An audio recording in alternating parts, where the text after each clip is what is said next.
इनकलाब साथियों, तो इस वीडियो में बात करूंगा कि डेमोक्रेसी क्यों खतरे में है राइट विंग्स पार्टीज की वजह से। जैसे कि आप देख रहे हो पूरे वर्ल्ड में, जैसे कि इंडिया में भी बीजेपी राइट विंग की पार्टी है, अमेरिका में भी डोनाल्ड ट्रंप की राइट विंग की पार्टी है, और जो इंडिया के दोस्त हैं जैसे कि इसराइल हो गया, वहां पे नेतन्याहू, वो भी राइट विंग्स पार्टी है।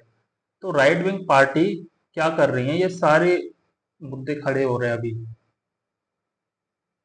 इस वीडियो को थंबनेल मैंने यही लगाया कि एंड ऑफ डेमोक्रेसी, क्यों एंड हो रही है इसमें डेमोक्रेसी। तो बताता हूँ। डॉग्स और फेक वोट के बारे में बात चल रही थी, उसमें इलेक्शन कमीशन ऑफ इंडिया और सुप्रीम कोर्ट दोनों बीजेपी के चमचे बन गए। बल्कि ये तो स्वतंत्र संस्थाएं थी ना, तो ये कहाँ रहेगी डेमोक्रेसी।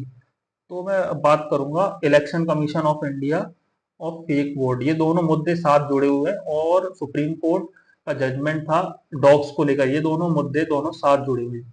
फर्स्ट ऑफ ऑल पहले इन्होंने क्या करा, फेक वोट की बात चली तो इलेक्शन कमीशन ऊपर के वो उठा मुद्दा। फिर अगर इसको दबाने के लिए, बड़े मुद्दे को दबाने के लिए, फिर सुप्रीम कोर्ट ने डॉग्स के ऊपर वो एक्ट पास कर दिया कि एनसीआर रीजन में डॉग्स को नहीं छोड़ा जाएगा गलियों में, जिससे कि लोगों के अंदर भावनाएं आहत हों और लोग छोटे मुद्दे के पीछे पड़े डॉग्स के ऊपर। और ये बड़ा मुद्दा था जो फेक वोट का राहुल गांधी जी ने शुरू करा था, उसको दबा दिया जाए।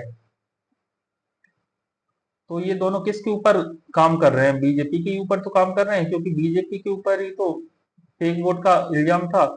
तो फिर इलेक्शन कमीशन ऑफ इंडिया भी उसी के साथ था तब, और अब सुप्रीम कोर्ट भी उसी के साथ है, क्योंकि ये दबाने में काम आएगा ये। मोदी जी माफ करना जो मैं बोल रहा हूँ, पर ये बिल्कुल 100% सच है। अगर कोई भी जागरूक नागरिक ये सुन रहा होगा, तो ये मैं बोल रहा हूँ ना, वो उसको बिल्कुल समझ में आ रहा होगा मैं क्या बोल रहा हूँ, और सही बोल रहा हूँ या गलत बोल रहा हूँ। लोग तो अभी पड़े हुए हैं कि डॉग्स राइट, पर नहीं, ये मुद्दा है ही नहीं डॉग्स राइट का। क्योंकि डॉग्स राइट तो ये वापस ले लेंगे जब ये शांत हो जाएगा मुद्दा फेक वोट का।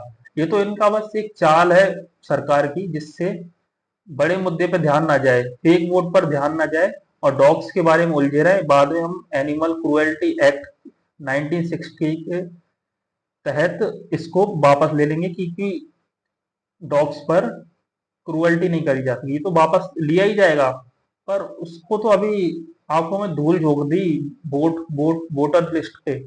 और क्या काम था इलेक्शन कमीशन ऑफ इंडिया का, इतना छोटा सा काम था, वोटर लिस्ट तैयार को, निष्पक्ष रहो, स्पष्टता लाओ उसमें, पर ये तो वो भी नहीं ला पाए।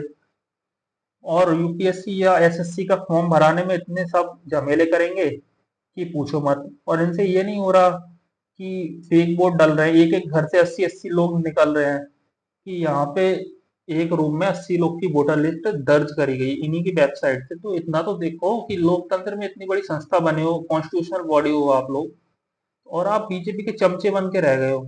आपका भी कोई नाम है। पर छोड़ो, आगे बात करते हैं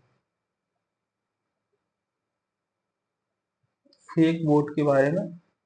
टू डिस्ट्रैक्ट पीपल, मैंने अभी बताया कि ये फेक वोट को लाकर खड़ा कर दिया डॉग्स के ऊपर, जिससे लोग डिस्ट्रैक्ट हो जाए, उसके बारे में बात ही ना करें। और इसके ऊपर फिर सुप्रीम कोर्ट और इलेक्शन कमीशन ऑफ इंडिया दोनों को चमचा बना लिया है, किसने, बीजेपी ने। ये राहुल गांधी जी हमारे सदन में ये दिखाते रह गए फेक वोट का, और इन्होंने चाल खेल के कुत्तों के ऊपर राइट बना दिया, और इनको पता है ये हम वापस ले लेंगे। फिर भी इस मुद्दे को, बेचारे को दबा दिया मुद्दे को। और भारत की जनता इतनी पागल है, उन्हें ये दिख नहीं रहा, ये तो हड्डी फेंकी है केवल एक कुत्तों के ऊपर, इसे तो वापस लेना ही पड़ेगा इनको। पर इस इतने बड़े मुद्दे को क्यों जाने दे रहे हो हाथ से। जागो, जागो लोकतंत्र की जनता, जागो।